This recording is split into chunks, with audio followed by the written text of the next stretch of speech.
Jon Snow, welcome to the first episode of our new podcast, The Fourcast. It's a great pleasure to be here, an honour even. Oh, no, the pleasure is mine. John, 2020 has been dominated by one story, coronavirus. And actually, COVID came to you personally and professionally quite early on in February. You were in Iran covering the elections. The virus, there were only a few cases here in the UK. There were lots more in Iran. You came back and had to quarantine. I think you must have been one of the first people to quarantine in the country. Yes, I didn't ever get it, but it's interesting because I was in Isfahan with my team, and we were there actually to cover elections in Iran. And we were walking across the bridge, across the main river, and it's a place where people dally a little. You know, they chatter and, you know, run into friends and the rest of it.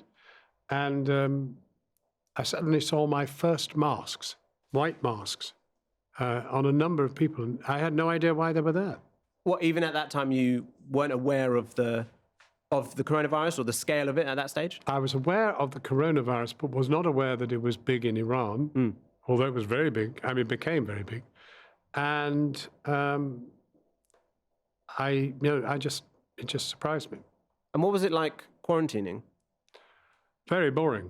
I mean, really tedious, because it was so unexpected. I mean, you beg for time to contemplate, write a book, stand on your head, whatever, get fit. But no, I mean, I had planned nothing, sorted nothing, and was stuck in the house. And then, I mean, that quarantine would have been for 2 weeks. Yeah. Then the pandemic really struck here. We were told to stay at home. You've been at Channel 4 News now for more than 30 years. You've always come into an office, wherever you are. What was it like then for you, not having an office to come into? It was horrible because it's a strange thing, but we're an organism of, 80, 100 people, always working together on Channel 4 News, put it together and the rest of it. And it's a huge team job. And I'm a people person. I love people. I chatter probably boringly for anybody I meet in the newsroom. I love your chats. I love them. No, but I mean, anybody in the newsroom. And, and suddenly not to have it, and yet at the same time have to generate both the energy, the originality, and the actual process of delivering the news from my front room, in which I've seen my grandson growing up, in which he's vomited on the floor and the rest of it. I mean, it's... You don't see that on the news, obviously. When No, you don't. But I mean, and also, of course, ever since, our living room is dominated by a large camera and lights and this and that. They're all poked away in the corner, but you can't escape them. You have a lovely living room, though. So I think so. Yes, I bask in it. News is collaborative, isn't it? It's working with people. It's personalities. You have fallouts, but it's great to come into the office. For the most part, very difficult. For the most part, it's never one person. I mean, you can think of somebody like Victoria MacDonald, our health correspondent, who generates an extraordinary amount of original information about the pandemic, and that a lot of that comes from her, ringing up her contacts and the rest of it. But it depends on everybody working together. Personally, have you found 2020 a difficult year? Yes. I've never, ever known anything approaching depression. And I have felt depressed. Not deeply depressed, but enough just to be a bit sort of, not very good at getting on with something. I mean, it's very difficult to plan your day because in actual fact, as you try to prepare the program, there are great empty spaces. People are beavering away, cutting pictures, and then I get a quick order to write something, whatever, but there are long gaps in between, and that doesn't work well. How do you fill those gaps? I've taken much, much more exercise. I have an online trainer. I've read more. Read some big books. I'm amazed. I mean, not terribly important ones, but I have. And I've watched much more telly than I ever watch. I mean, I'm not really a telly watcher at all, but I've watched a lot of telly. We've talked about how 2020 has affected you personally and not coming into the office.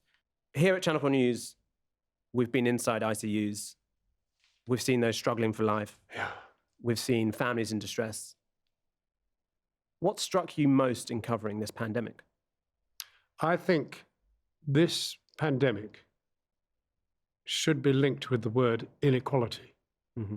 So if you lay out a map of Britain, and then you lay out a map, particularly in midsummer and, well, again now really, and lay it on top of the map being one of the COVID outbreak. Amazingly, the great dark, big patches of outbreak are in the places that are poorest, where housing is most difficult, where families are perhaps quite big at times. It just absolutely stares you in the face. It says, what are you going to do about it, guys? They're telling you to do something.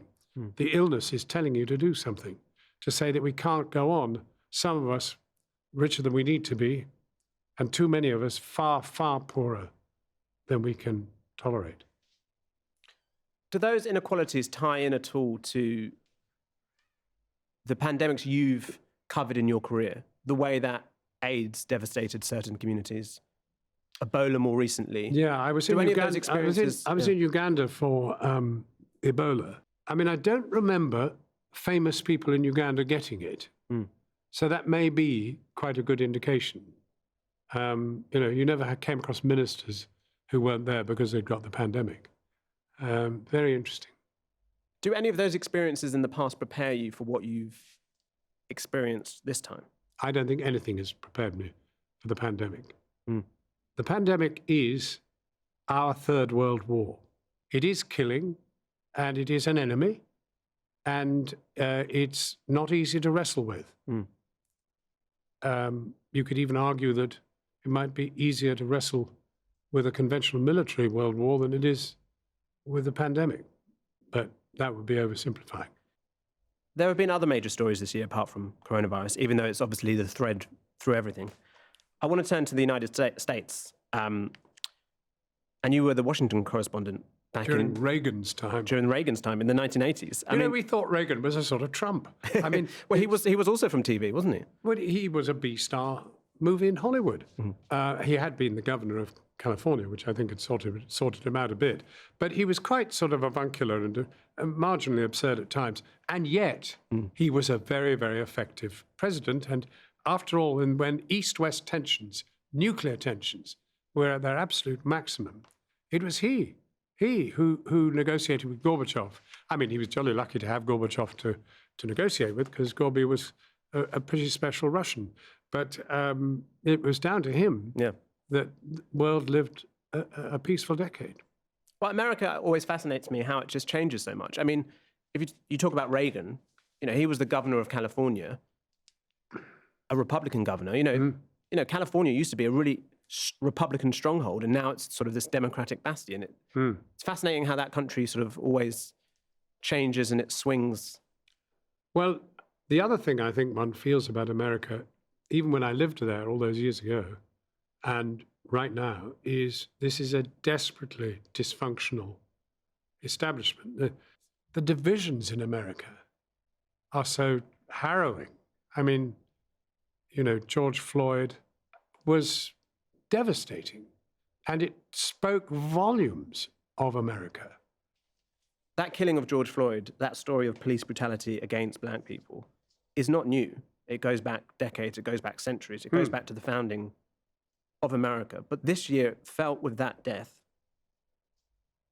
the response to it, the reaction to it, not just in America, but around the world, felt like something had changed.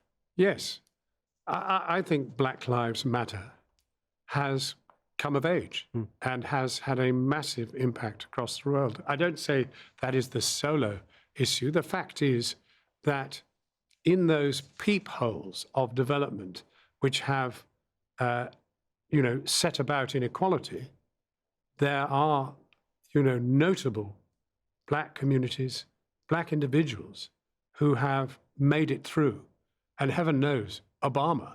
I mean, actually, Obama's quite a posh guy. I mean, he wasn't exactly, coming up from the roots. But I think he did a huge amount merely in being president, merely in having a black president. And I think having a vice president this time round will have a very big impact. But in a sophisticated democracy, in a truly democratic country with provision for the many rather than the few, you would expect things to be better and never, ever to produce something like Trump. The phenomenon of a huge sort of wave and continuing wave of support for the man, even though his antics were totally unpresidential and not very reassuring. But he spoke to something and he speaks to people. More than 70 million people voted for him this time. Yeah, I think you've been in America. You've I worked think there. they see him as against the system. But the trouble with the system in America is that it's bust. The fact is, Obama spotted the reality that most people don't have access to decent health care. That's an incredible thing in one of the richest countries in the world, in the richest country in the world at one point. And I love America. It's a beautiful, dynamic, incredible society and country. And finally, Jon, this is, of course, our new podcast, The Fourcast. What do you think this might give people out there? Well, I'll tell you something. I have never actually spoken about what I think about anything in quite this way. I mean, I report, but you report within parameters. And I have not felt those parameters in, this process. And therefore, I think people may get glimpses of things that they've never had the chance to have before. Not that that necessarily is very important, but in terms of diversity of news and current affairs, I think it's important. And the other thing is that given that so many people now basically only get their news and current affairs from online, it's incredibly important that we should, in some way, penetrate that market and flower and make ourselves accessible to people of all conditions. How have you found it? Has it been liberating? Well, liberating and worrying, because you wonder if the editor sees it, will he say, hang on a minute, Jon, I mean, have you lost the plot? Have you got a forecast for 2021? I have a down forecast and an up forecast. And the down forecast is that actually distributing the vaccine, ensuring that the poorest people most vulnerable to it get it first, it's going to be a struggle. Going to be a struggle. Because people will pay the moon to get it, or of course it'll be provided by the NHS, but there'll be all sorts of ways in which people who have access will just get it. And we need to see that there is real equity in opportunity to have the vaccine.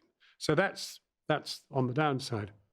On the upside, I really do think we will rethink a lot of what we do and try to come up with more inclusive, more understanding, more humane ways of life. And I am optimistic. I think people want to. It's not a good idea, really. I called this our third world war. Happens to have been without bullets. But, it's no more comfortable than it was with bullets. So we have to find change.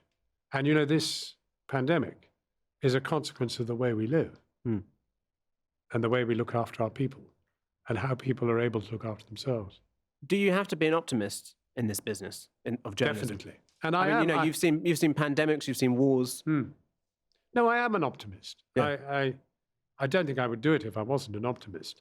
If I didn't believe in humankind and possibility and just a better life for all, even if terrible bumps hit us in the road. Out of this will come change.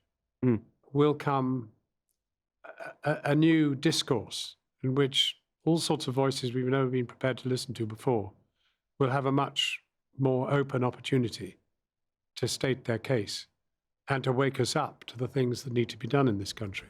So somewhere out of evil cometh good.